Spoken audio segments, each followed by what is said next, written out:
I'm Josh Zammit. I'm a director, producer, screenwriter, and work in post-production for money, essentially.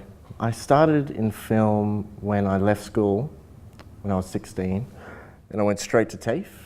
I went to North Sydney TAFE, did a screen and media course, and just slowly educated myself over about 3 years, and eventually just started working on sets, and then eventually into post-production, writing, producing, directing. That's kind of the build of it was through TAFE, yeah.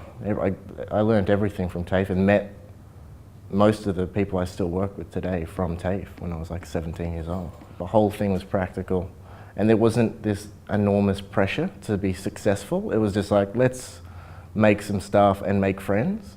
And it was just like a lot of like-minded people of all different ages. So when you go to TAFE when you're like 16 years old, you're going from basically working with kids, and then suddenly you're working with a classmate who's like 40, 50, your age, this mixed thing, and it kind of matures you quicker, I thought. I thought it was a much more interesting experience than uni. And then when you go onto sets, it's kind of exactly the same. It's just a mixed bag of people.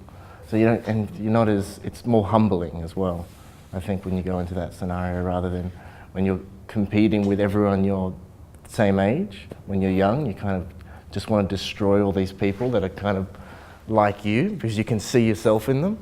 But then when you're working with people who are older, it's like, oh, I kind of look up to you, and you learn off each other more. So I thought that's why I kind of like TAFE a lot. So directly after we finished Observance, I realized I should be directing.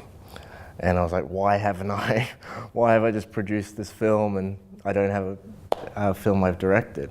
So me and my friend from TAFE, actually, Sam, who I've written with in the past, decided to just write something. But something that was very specific to the sort of tone that we were into, that we were always talking about. And we just came up with this idea to shoot in a Greyhound track. It seemed like a real cinematic, atmospheric sort of place to shoot, and I had never seen a film that was actually shot in a Greyhound track. And then all these visuals started coming to our heads, and we just started writing, and eventually had this script, and we tried to shoot it. We tried to get it funded, and realized through many failures that, oh, we need more money. Oh, we need much more money. Oh, we need a bigger camera. Oh, we need money for the location. It just turned into this sort of much bigger thing than we actually anticipated. And 3 years passed of trial and error, and we eventually got there just this year. Well, we got together and kind of came up with the initial concept, and we would just basically wrote our first draft, and then we would go back to the location and come up with other ideas, see what our limitations would actually be, and kind of go from there. And we wanted to break the formula of a short film a lot, so we were kind of being a little bit rebellious in the way we were like talking about it. Like, we don't want to do a punchline short film. We just want to do something that's like completely atmospheric. There's no dialogue in the film, so it's essentially silent film, just Foley sounds and things like that. So we were trying to do something, just come up with something that was a little different and would really be a cinematic experience, hence the black and white and the anamorphic lenses we shot with. So yeah, it was very visual. So even when we were writing, we were thinking mostly about visuals, instead of dialogue and stuff, because there was none. So we kind of had to tell the story visually, and that came straight into the script. Shots were planned in the script. A lot of things were just like one setup, like one whole scene is one setup, so we kind of knew how it was going to be shot in that script, and yeah. We didn't change it too much, really. After a couple of drafts, it was just sitting there for years of us trying to get it made. So we were quite happy with it after a couple of drafts. Yeah. there's no dialogue. It's just the character essentially exploring the Greyhound track by himself and making discoveries and sort of realizing where he is and what the place is actually used for.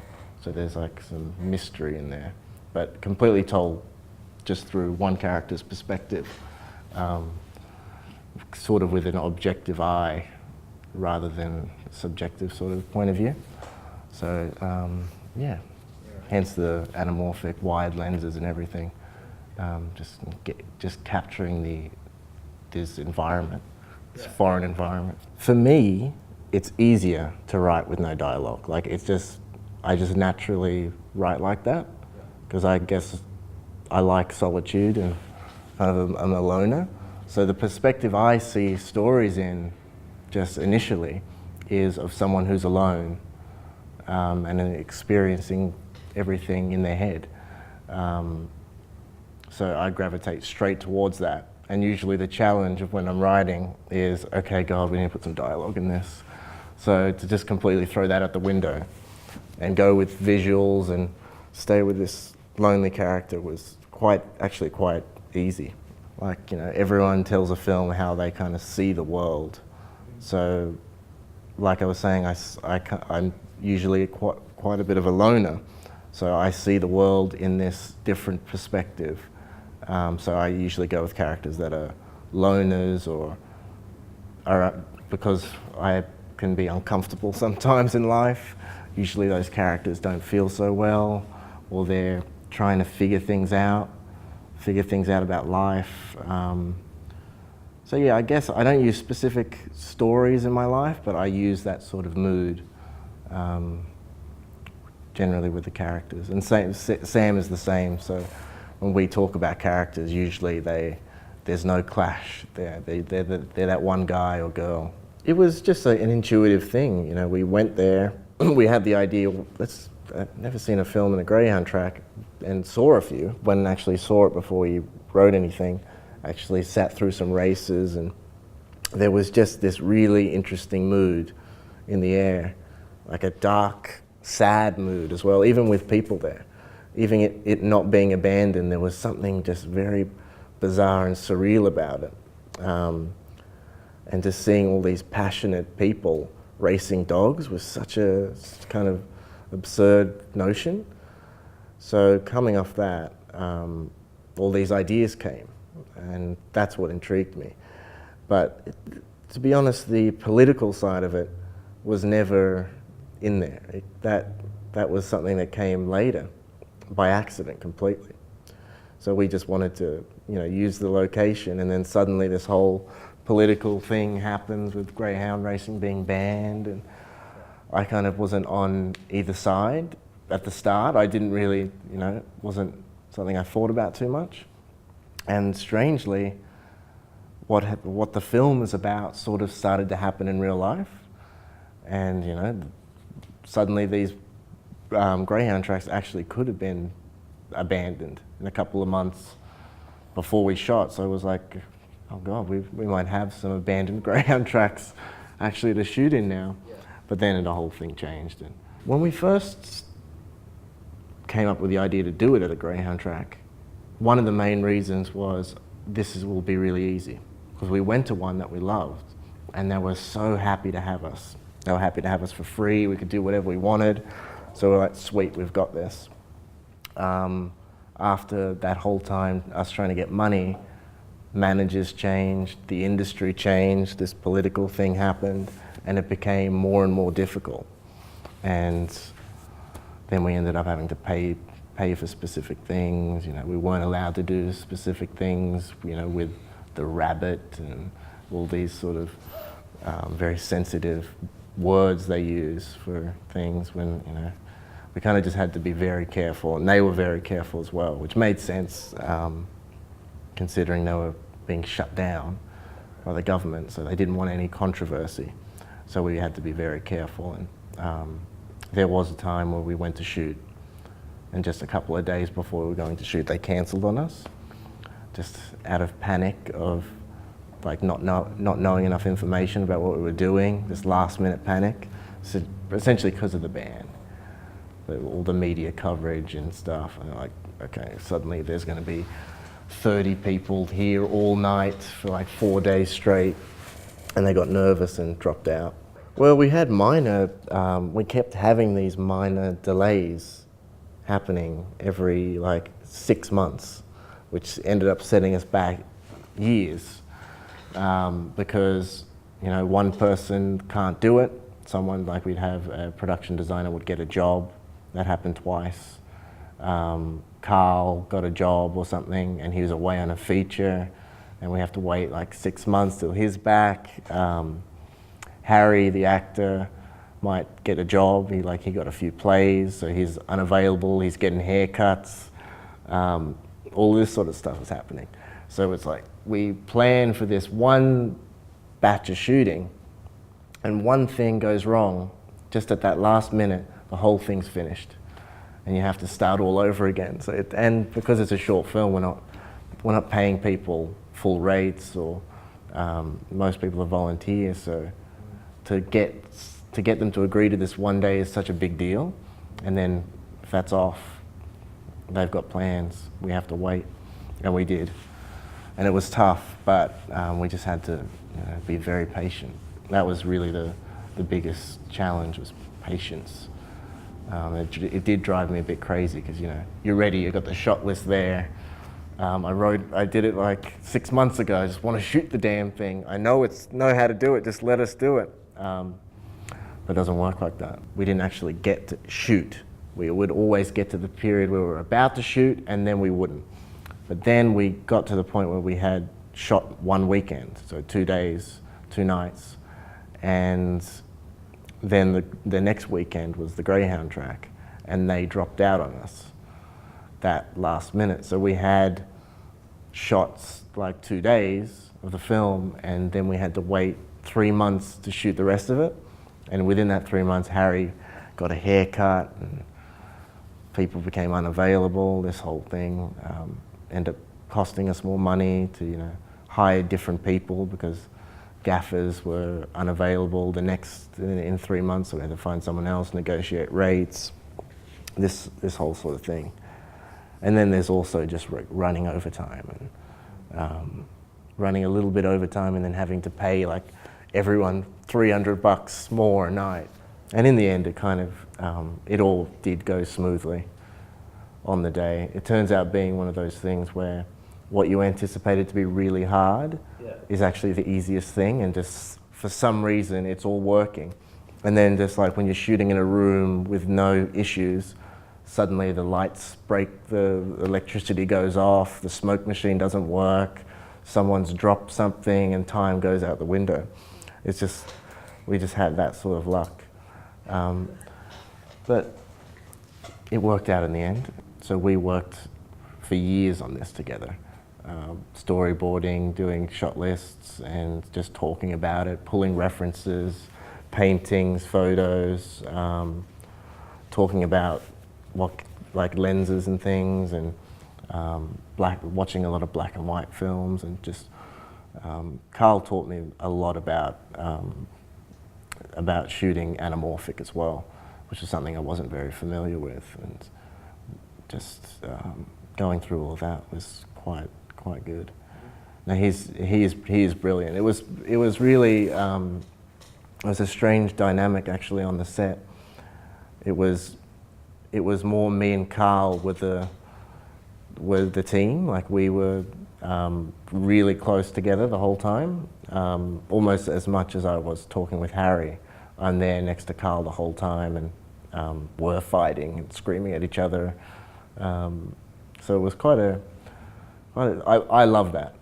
If there's not like some sort of fight or complication like that going on, then you're not doing. It's too easy. And you know, we both have different ideas, and then you challenge each other, and then you come to this perfect middle ground, and you're both happy, and it's actually better than both your ideas, the original ideas were. But yeah, it was really great working with Carl.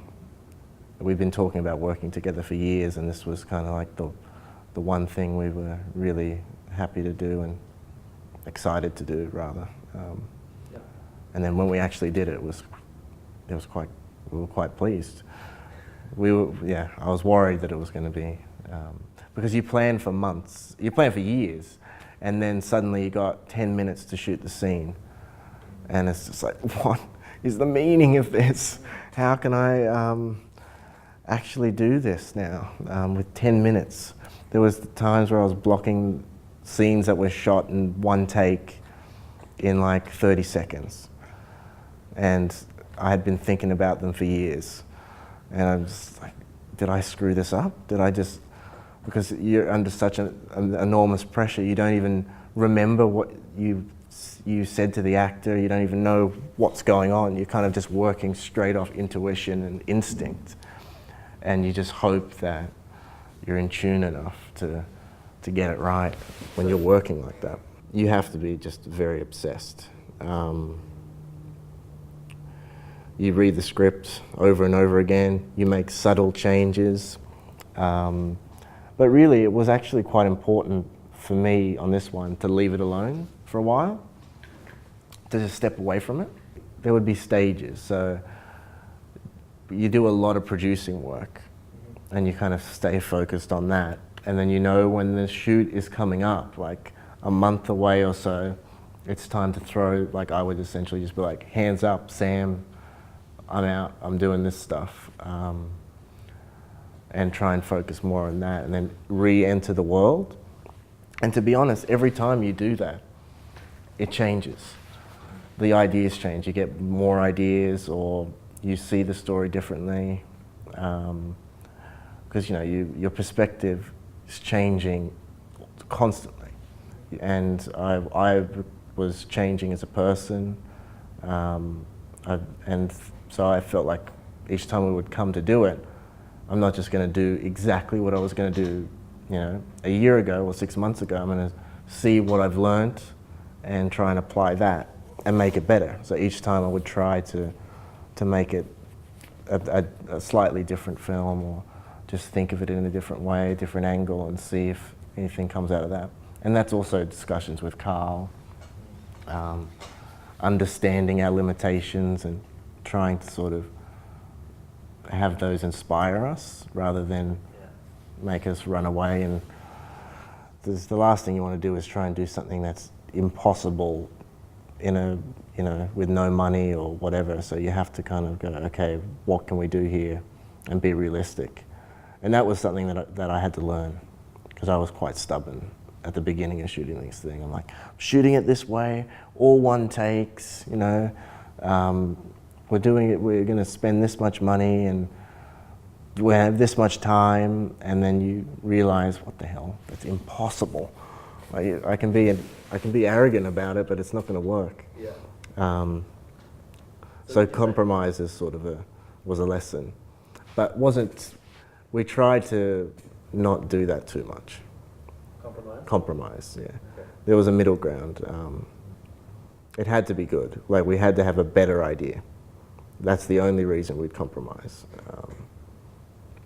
Otherwise, you just walk away sad.